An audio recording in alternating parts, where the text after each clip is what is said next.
Bienvenue à une autre émission de Ligne Directe, aujourd'hui, jeudi 2 février 2012. Mon nom est Michel Bougie. Aujourd'hui, nous nous entretiendrons avec Réal Gaudreau sur le sujet « La place du chrétien dans l'espace public ». Bonne écoute.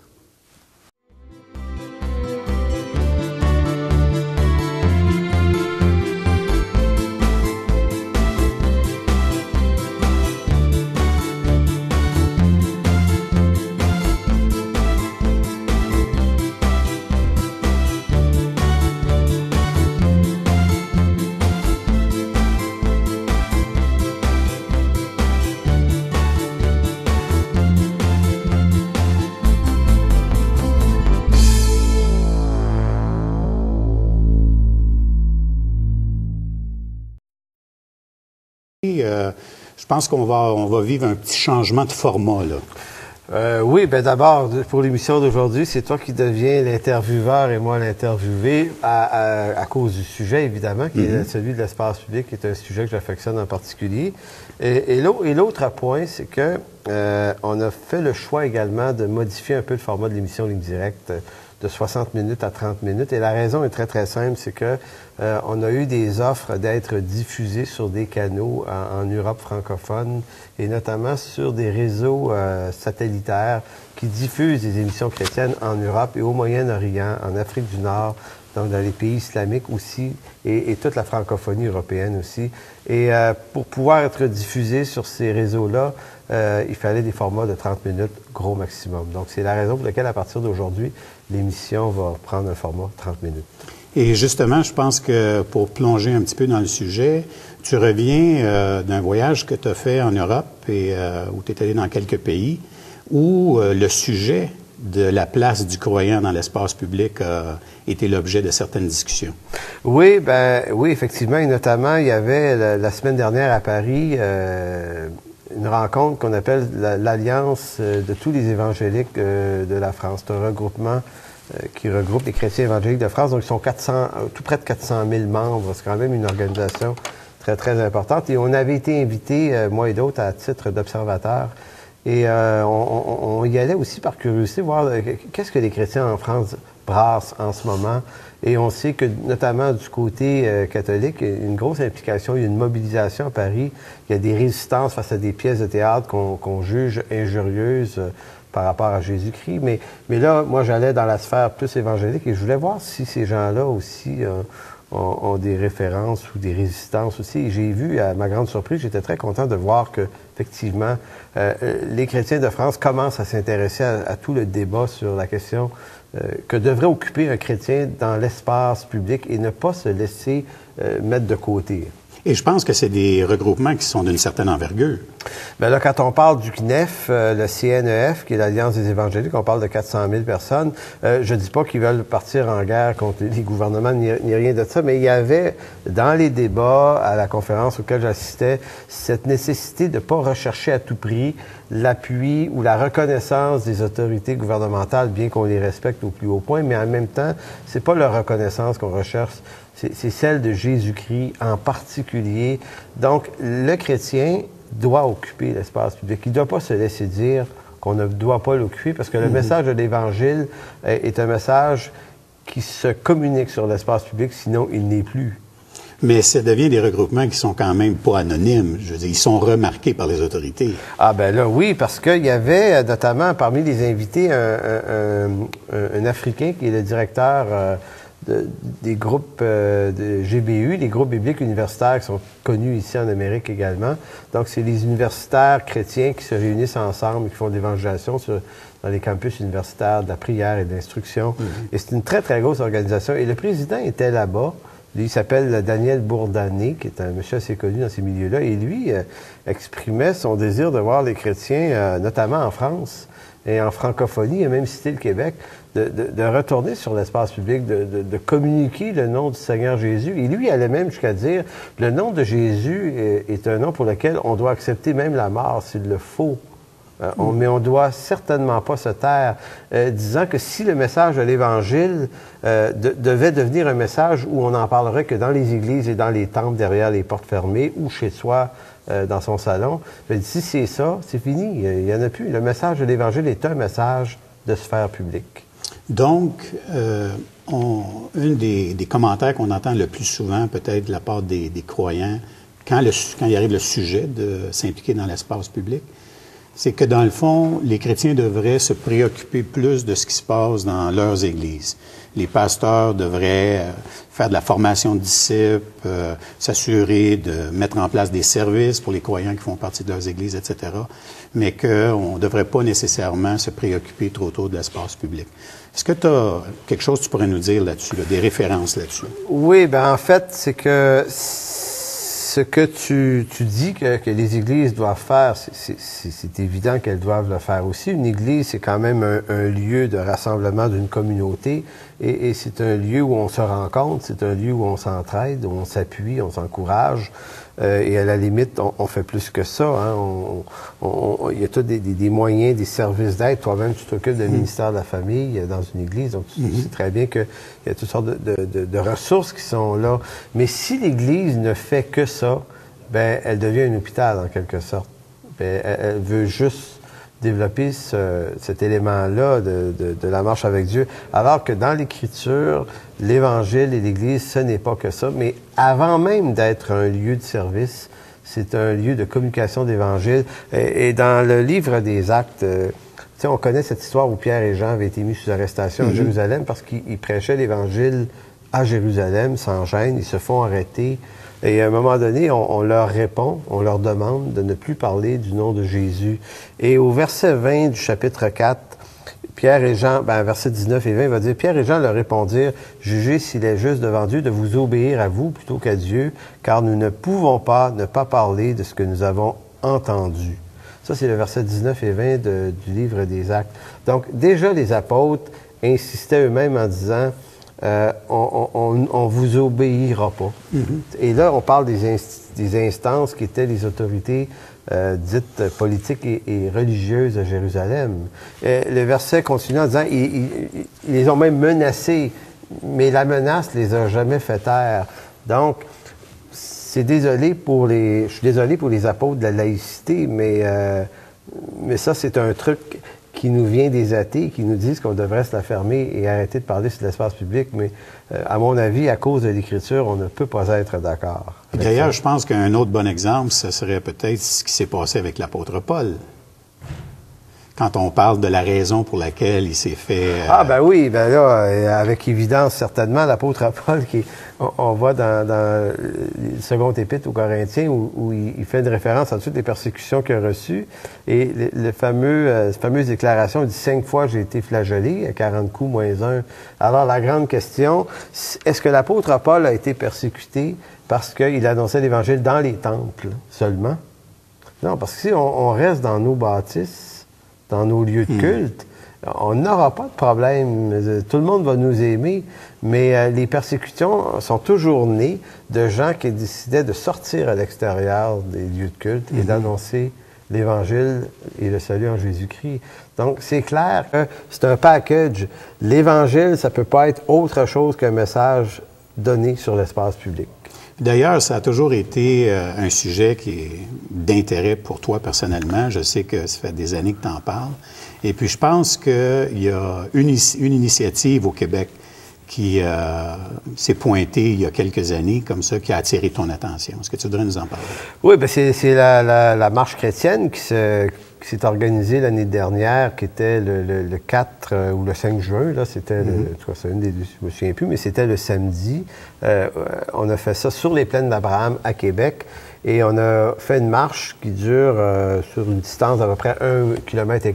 On est allé devant l'esplanade du Parlement de Québec, qu'on avait réservé, évidemment, pour cette journée-là, aller occuper l'espace public du Parlement du Québec. Et ça avait une portée très, très forte sur le plan politique. C'est-à-dire que nous, des chrétiens, On va l'occuper, l'espace public, et au nom de Jésus-Christ, on s'est pointé là.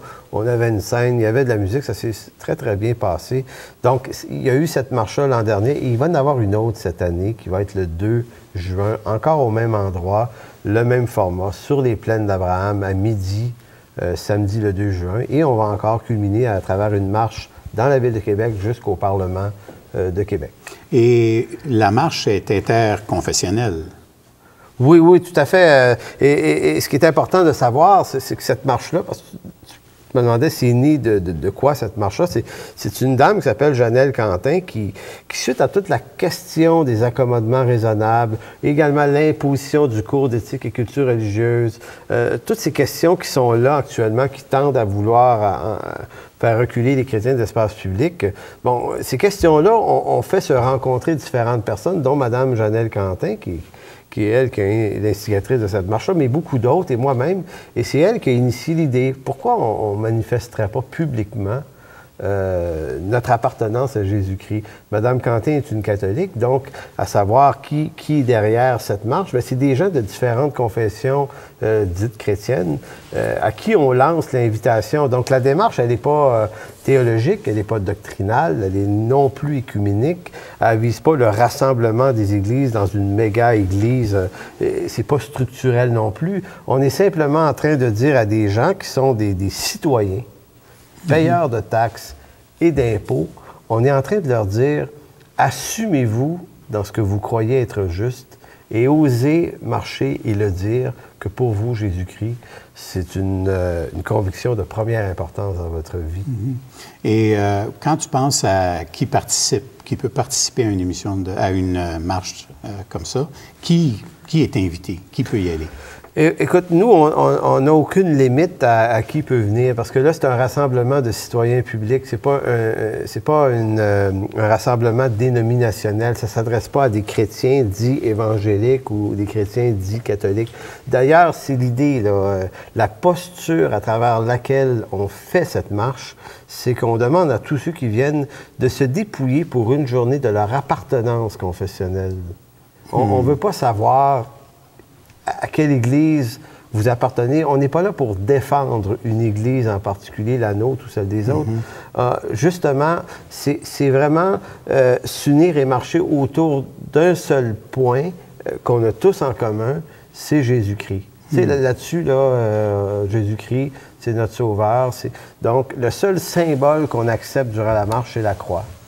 Donc, tous ceux qui se reconnaissent à travers le symbole de la croix de Jésus-Christ et qui sont capables d'adopter pour une journée dans l'année cette posture du citoyen chrétien. Parce que c'est l'angle, c'est important de dire, il y a un angle religieux, puisque c'est du christianisme dont on parle, mais c'est également un angle politique, puisqu'on le fait au nom de notre appartenance citoyenne. On est des chrétiens d'abord, mais on est également des citoyens d'un État dont on est participant à la vie politique et au débat démocratique.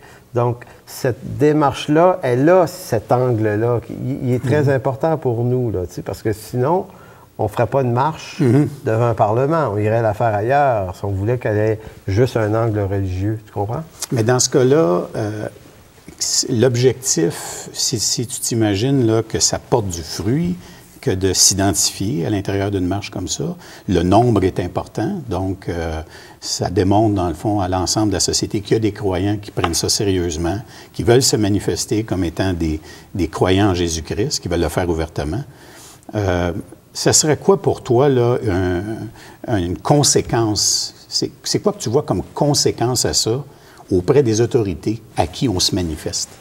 Ben, oui, il y a des conséquences à ce niveau-là, mais j'en mettrais une autre avant. C'est que parmi tous les groupes que je rencontre et que j'encourage à participer à la marche, ce que je leur dis, c'est que la première conséquence, c'est de se regarder soi-même comme croyant et arrêter de se cacher. Si juste on arrivait à convaincre les croyants au Québec, les chrétiens, d'arrêter et de cesser d'avoir peur du discours des bien-pensants dans notre société, ceux qui assument qu'on doit mettre toute notre foi dans le progrès, par exemple, comme si le progrès était le nouvel avatar de l'humanité, le sauveur. Par lui, on va régler tous les problèmes, alors qu'on sait bien qu'on est bien content des progrès technologiques dont on subit les avantages. Mais à la fois, la plupart des progrès amènent toute une somme de problèmes collatéraux aussi. Donc, le progrès, on peut en profiter, mais on ne peut pas mettre non plus notre espoir dans ça. Donc, une des conséquences, c'est de dire aux chrétiens, est-ce que vous ne voudriez pas vous rencontrer, vous voir, vous découvrir l'un l'autre dans l'espace public comme ça? Cette conséquence-là, elle est très importante parce qu'elle oblige à développer un peu de courage. Et puis, ce qu'on va faire, c'est qu'au retour de la pause, j'aimerais ça qu'on adresse justement la portion « Comment tu vois que les autorités peuvent réagir à ça? Quels sont les bénéfices qui pourraient en découler? » On va passer à une pause.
Nous sommes de retour avec Pasteur Réal Gaudreau et on continue sur le sujet de la place du chrétien dans l'espace public. Avant la pause, Pasteur Réal, on parlait justement de à quel fruit tu t'attends d'une marche comme ça, là, dans tes rêves. Là. Supposons qu'on se retrouve là, 3 000, 4 000, 5 000, 6 000 personnes à la marche chrétienne. Là. Bon, oui, c'est intéressant. Puis d'abord, on doit dire que la marche, elle n'est pas un appui politique à quelconque parti. C'est pas de la partisanerie politique, mais il y a certainement des idées là-dedans. Tu sais, on ne marche pas juste pour le plaisir de marcher. Je dirais que si on fait juste observer ce qui s'est passé dernièrement à l'échelle mondiale, juste la question du printemps arabe, on a vu à quel point des foules qui sortent qui décident de parler et d'oser dire qu'ils sont là, qu'ils existent et qu'ils veulent des changements, ça fonctionne. Maintenant, la pire des choses, c'est celle de se dire que ça ne marchera pas. Tu sais, c'est un peu comme tuer l'affaire avant de partir en disant, si on est 50, 60, 70 000 à se dire que ça ne marchera pas et que pour cette raison-là, le 2 juin prochain, on reste chez soi, bien évidemment, ça ne marchera pas parce qu'on s'est entretenu d'un raisonnement et on s'est laissé convaincre par un défaitisme. Mais si ce même nombre de personnes-là se disaient le contraire, se disaient, hey, ça peut fonctionner. Écoute, si on était 50 000, on ne sera pas 50 000, mais si on était 50 000 devant le Parlement de Québec, c'est certain que ça aurait des impacts. C'est certain que ça fait réfléchir les gouvernements, parce qu'eux savent que ces gens-là qui sont devant le Parlement, ce sont des gens qui votent. Ce sont eux qui votent pour eux ou contre eux. Donc, ça force les politiciens à adopter des idées ou à tout le moins à développer un respect beaucoup plus grand pour cette foule qui se dit chrétienne. Parce qu'au Québec, c'est bafoué complètement. Là. Puis je pense aussi que tu as eu un exemple de ça quand tu étais en France. La CNEF a reçu une invitation particulière quand tu étais là. Ben oui, effectivement, c'est que le président de la République, M. Sarkozy, voyant l'existence depuis un an de l'Alliance évangélique de France et voyant le poids considérable de cette association-là, a demandé à les rencontrer. Donc, c'est pas pour une alliance politique, c'est pas ce qu'on recherche avec le gouvernement, mais certainement qu'on recherche à ce que nos valeurs, parce que les valeurs chrétiennes au Québec, qu'on soit d'accord ou pas, ça change rien, c'est que ce sont les valeurs chrétiennes qui ont fondé l'identitaire historique du Québec. Donc, prétendre que le Québec, comme Mme Marois ou d'autres politiciens le disent au Québec, que les valeurs québécoises, ce ne sont que les valeurs qui ont été adoptées à partir des années 1960, dans la Révolution tranquille. On a l'impression que pour eux, le Québec est né en 1960 et puis qu'avant, il ne s'est rien passé. En tout cas, rien de bon, alors que tout ça, c'est un peu du lessivage idéologique de cerveau. Et c'est là que nous, comme croyants, on ne doit pas adhérer à n'importe quel discours. On doit être fiers du nôtre. Et c'est pas une question non plus, je pense que c'est important de le mentionner aux auditeurs, c'est que c'est pas une question de militantisme pour une cause particulière. C'est pas, on cherche pas quelque chose de particulier. Non, puis ça, souvent, il y a des croyants qui trouvent ça un peu difficile à saisir. C'est quoi notre démarche, notre posture dans cette marche-là? Pourquoi on n'adopterait pas toutes les questions d'éthique sociale à l'intérieur de la marche, puis que la marche s'élargirait? Eh bien, la raison est simple, c'est que quand on est croyant, le fait d'être chrétien, ça nous positionne clairement sur tous les débats sociaux, que ce soit la question de l'avortement ou de l'euthanasie ou de tout le reste, là, j'en ai nommé. Tout le monde sait qu'un croyant, un chrétien, règle générale, ça a une opinion assez nette sur ces sujets-là. Donc, même si on les définissait l'un après l'autre, ces sujets-là, ça ferait pas plus. Ce qui va faire plus, c'est plus de monde et beaucoup plus de monde. Ça donne un poids. De toute façon, par la suite, en effet second, ça donne un poids et des appuis à toutes ces idées-là qui sont également des problèmes sociaux importants, puisqu'au Québec, c'est un fait qu'on a choisi la mort comme étant la façon de régler les problèmes. Hein? On est d'accord avec ce que disait le cardinal Mouellet il y a quelques années en disant au Québec, on a développé une culture de la mort. Alors que nous, les croyants, on est plutôt dans l'axe d'une culture de vie. Et par vie, c'est pas juste une question d'avortement, c'est une question de vie dans tous les domaines. Marcher avec Dieu, connaître Jésus-Christ, c'est un acte vivant avant tout. C'est un acte rempli d'espoir. Donc, la marche, c'est aussi de redonner aux croyants qui se sont peut-être entiédis ou refroidis au cours des années, de leur redonner envie de revenir à ce Jésus-Christ, de le connaître, de redécouvrir sa parole, la Sainte Bible, qui est tellement importante pour nos vies. Et il n'y a pas de sujet dans lequel un croyant ne peut pas s'impliquer. Tout est d'intérêt. Bien, on le voit très bien qu'au Québec, les chrétiens se sont tellement désintéressés de la question publique, de la question politique, de la sphère publique, que finalement, l'effet de ça, c'est qu'on est complètement absent des débats, sinon même profondément méprisé, alors qu'ailleurs, et même en France, en France où le problème de la laïcité est encore beaucoup plus lourd qu'ici, il y a encore, et durant que j'étais notamment à Liège, en Belgique, j'ai rencontré des gens des milieux politiques, mais qui sont aussi des croyants, des chrétiens, et on me disait que même sur le Parlement de l'Union européenne, il y a des chrétiens convaincus là. Et ils y sont en tant que citoyens élus, mais ils y sont également en tant que croyants et ils n'ont absolument pas peur de l'affirmer. Alors, même dans ce monde très républicain qu'est l'Europe francophone, il y a des chrétiens capables d'affirmer ce genre de choses-là. Alors, moi je rêve peut-être d'un jour où au Québec, des hommes, des femmes intelligents, instruits de la question politique, mais croyants à la fois, vont être capables de se faire élire et de devenir des gens qui vont représenter ce que sont une bonne part de la population Québec, du Québec, c'est des croyants ou des anciens croyants ou à tout le moins des gens qui ont subi cette influence chrétienne-là et qui n'en ont pas pour autant un témoignage négatif tout le temps. Et je vais me permettre un commentaire, la question va suivre après. Et on ne fait pas comme souvent la société peut le percevoir. Nous n'agissons pas par stratégie secrète. On ne fait pas partie d'une société secrète. On n'essaye pas d'infiltrer les gouvernements par en dessous ou on est croyant ouvertement. Et on est un citoyen croyant. Ça, c'est à la différence des francs-maçons, qui, eux, travaillent en dessous de la table et font ressurgir leurs idées à travers les idées des parlementaires, alors que nous, les chrétiens, ce qu'on a à dire, on veut le dire publiquement. Il n'y a pas, effectivement, pas de cachette. Donc, fonçons dans il y a une partie du sujet, là, dans le fond, qui brûle. Il faut trouver une réponse. Là. Pourquoi les croyants au Québec sont-ils si gênés de se manifester? Parce qu'on leur a dit de se la fermer. Et ça fait depuis 50 ans que ça dure au Québec. La Révolution tranquille a amené cette idée qu'avant 1960, on était dans un monde obscur au Québec.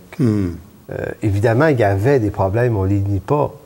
Il y a eu des problèmes impliquant une imposition religieuse assez forte, puis ça, mais c'était pas typique au Québec. C'était une ambiance généralement reconnue un peu à travers l'Occident. Donc, c'était l'évolution du temps aussi.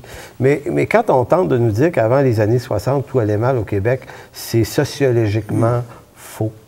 Ça allait relativement bien, ni plus ni moins qu'ailleurs, de toute façon. Mais il y a un discours. C'est comme si le monde public, le monde médiatique a été pris d'assaut par des gens qui ont voulu nous lancer le message que maintenant, il fallait penser autrement à travers une théorisation, notamment surtout agnostique, athée, et à travers toute une instruction dans laquelle on nous amène le mythe du progrès comme étant la seule chose qui vaut la peine d'être considérée. Et à travers ça, bien évidemment, ça voulait dire aux chrétiens, bien reculez-vous, là, c'est terminé pour vous. Vous n'avez rien d'intéressant à dire, on ne veut plus vous entendre. Et nous, les croyants, bien, on a tout simplement cru qu'effectivement, notre temps était révolu, mais moi, je pense qu'il faut arrêter de le penser. Tu vois, il faut dire, non, le message de l'Évangile est toujours aussi actuel et Jésus-Christ est toujours ce même sauveur qu'il y a 2000 ans.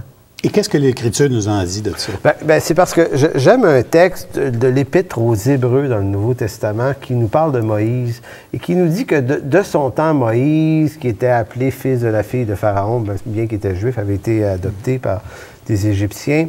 Un jour, et c'est dans Hébreux 11, 24, il est écrit « C'est par la foi que Moïse, devenu grand, refusa d'être appelé fils de la fille de Pharaon. » En d'autres mots, il se distance de son association familiale, mais également, c'est tout le côté politique ici qui est là. Moïse va renoncer à cette alliance-là, aimant mieux être maltraité avec le peuple de Dieu que d'avoir pour un temps la jouissance du péché, regardant l'opprobre de Christ comme une richesse plus grande que les trésors de l'Égypte. Mais c'est pas là qu'est le problème, le mot « maltraité ».